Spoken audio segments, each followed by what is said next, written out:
Marius veut en avoir le cœur net. Savoir s'il y a 2 mois, il avait des symptômes liés au Covid-19.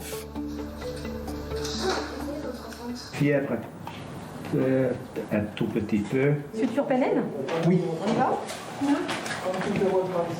Marius s'est donc rendu dans ce laboratoire d'analyse parisien pour passer un test sérologique. Une simple prise de sang pour savoir s'il a bien été en contact avec le coronavirus et s'il a développé des anticorps. Voilà. Merci beaucoup. Résultat, demain dans la journée. D'accord, très bien. Merci. Merci beaucoup. Au revoir. Je sais que le résultat, c'est pas, il n'y a pas une vérité à 100%. Mais déjà, si on m'a dit qu'on trouve effectivement des anticorps, je pense que c'est un bon signe, quoi. Ce laboratoire revendique une fiabilité de ses tests à 95%. Des tests fiables, enjeu fondamental du plan de déconfinement du gouvernement, qui s'est fixé l'objectif de 700 000 tests par semaine, à partir du 11 mai. Alors la course aux tests fait rage, en France et dans le monde entier. Ça fait qu'augmenter. J'arrive même pas à connaître les chiffres exacts. Depuis le début de la crise sanitaire, le monde de la biotechnologie est en effervescence. Même les marchés des biotech se sont affolés.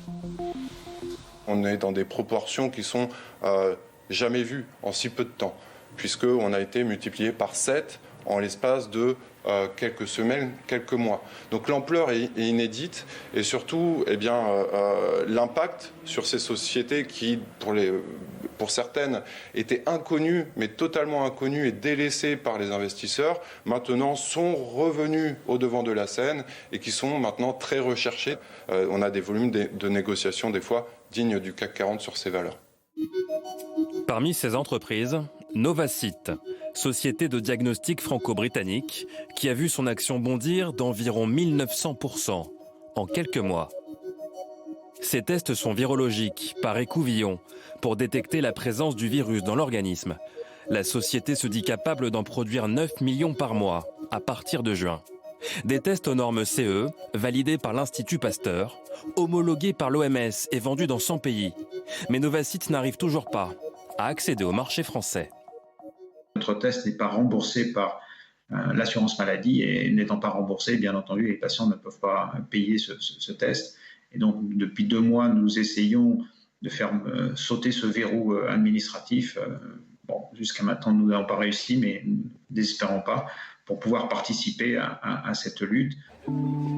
Dans cette lutte, l'Institut Pasteur semble tirer son épingle du jeu.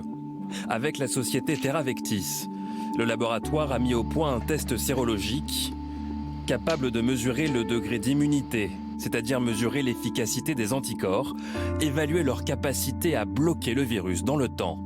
Mais quand sera-t-il accessible? Il reste beaucoup d'étapes à franchir. Ça suppose un transfert de technologie dans les entreprises de diagnostic et ensuite la mise en place d'une logistique quand même assez lourde. Ça suppose aussi la validation réglementaire de ce test. À partir du 11 mai, le gouvernement change sa politique de test. Les médecins feront systématiquement tester toute personne qui ressentira les symptômes du Covid-19.